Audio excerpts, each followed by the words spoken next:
Louvado seja nosso Senhor Jesus Cristo. Nós vamos dar continuidade ao nosso Aprendendo com a Oração, nosso 30º encontro. Vamos fazer uns 3 encontros, ou 4 talvez, sobre oração e o Espírito Santo.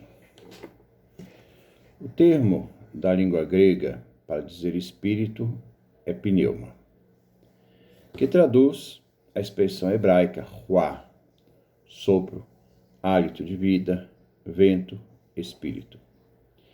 Podemos dizer que na mentalidade hebraica é melhor conceber a expressão ruá, espírito, como um movimento dinâmico.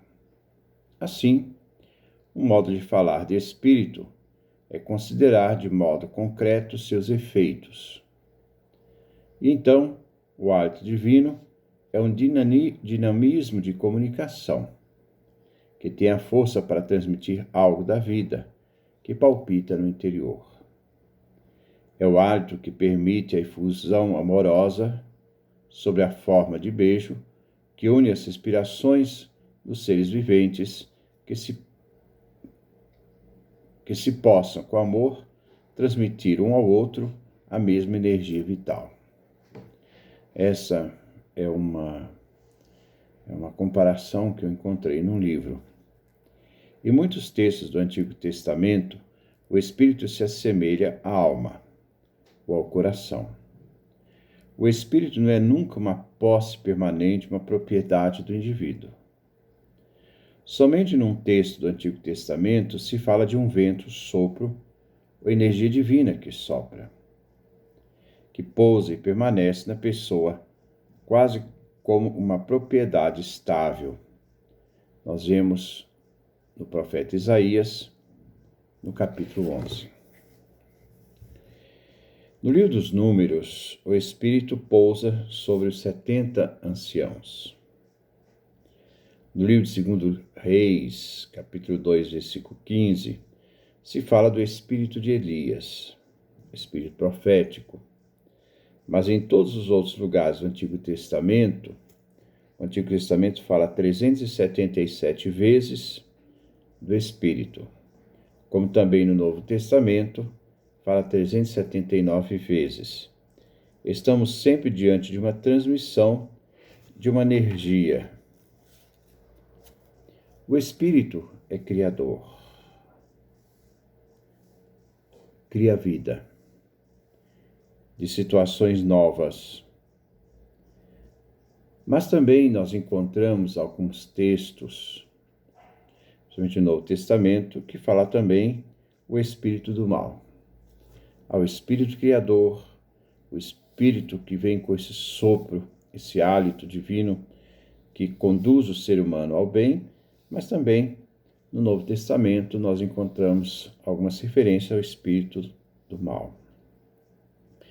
Esse espírito do mal, quando comunica aos outros vingança, rancor. Podemos encontrar o espírito que vem de Deus, e esse vem chamado como sopro criador, espírito divino. Espírito de santidade, isto é, Espírito Santo, e toda uma série de atributos que se estende a uma misteriosa essência. Ao Espírito se agrega a inspiração, que produz, então, no interior da pessoa novas energias e ideias que depois se expressam nos diferentes campos da vida humana. E também a ideia de alívio, que significa abertura, significa um espaço aberto. O Espírito abre as pessoas à vida,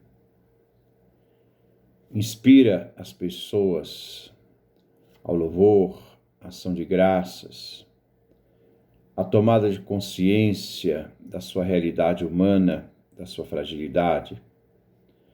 No que chamamos oração, aparecem muitas situações que se compreende com a presença do Espírito.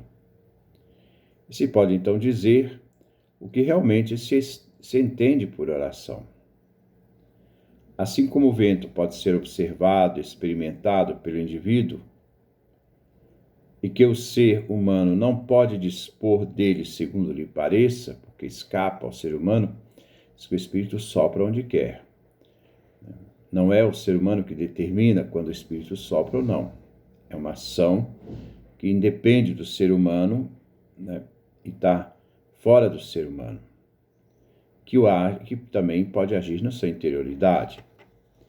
Assim, aquele que crê, a pessoa de fé, não pode dispor como quiser dessa energia espiritual, como nós entendemos dessa pessoa, mas pode fazer a experiência de ver-se imerso e mover-se então dentro deste ambiente, dessa realidade, dessa inspiração, dessa motivação, procurando ser sensível ao Espírito Santo, como um pequeno sopro, um pequeno vento que é capaz de mover bem suavemente também, na sua sutileza, uma folha, né, ou qualquer coisa que seja bem sutil.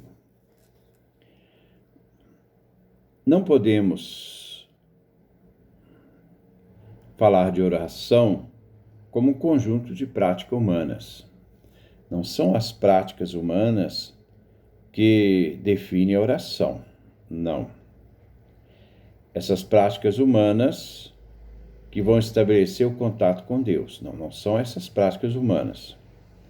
Mas essa disposição de abrir a consciência humana é uma disposição de abertura ao modo de viver na relação com Deus. É uma disposição para Deus.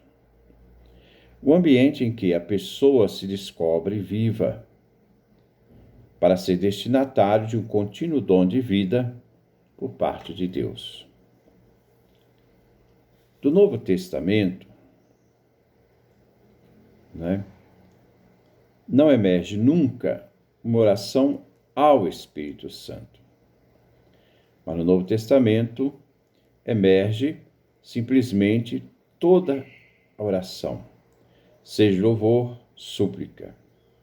É possível unicamente através do Espírito Santo.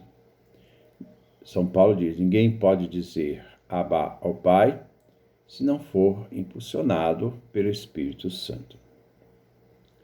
Então hoje, para a nossa oração, vamos meditar e nos colocar diante desse Espírito Santo. Vamos meditar alguns salmos.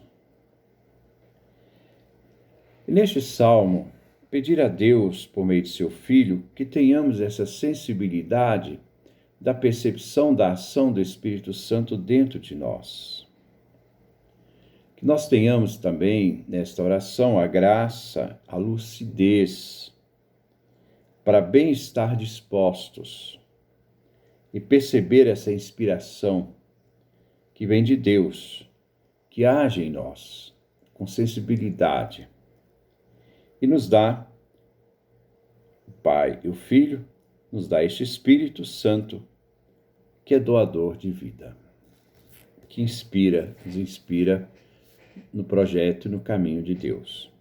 Então não são as técnicas que definem a oração, mas a nossa disposição e abertura para que o Espírito Santo possa agir em nós.